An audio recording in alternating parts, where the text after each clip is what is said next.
Caution, you are under surveillance. Ayan, tingnan nyo guys yung kanyang ilaw. Oh, di ba? Ang lakas. Ito guys yung bago nating camera from B380 Pro. Ito yung ZT-36. Dati meron akong ganito, pero wala siya netong red na to. Meron siyang flashing light, tapos ito yung kanyang speaker. Hello, hello, hello, hello. Hello, hello, hello, hello.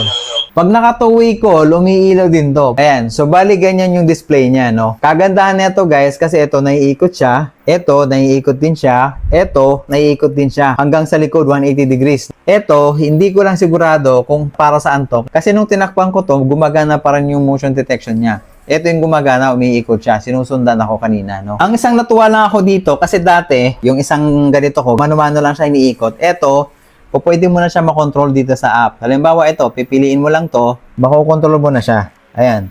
Kita nyo? Ayan. Dito naman sa kabila, ito, punta ka lang din dito. Ayan. Labas tayo dyan. Ito namang main. Ayan. Okay. Naiikot siya ng 180 degrees. Ayan. Kumuha pala ako netong extension cord. Tapos, SD card. Yun nga lang, 16 gig lang yung kinuha ko, no? Pero pwede na yon. Tapos meron siyang kasamang tornilyo. Kung gusto niyo mag-order nito, ilalagay ko yung link dyan sa baba.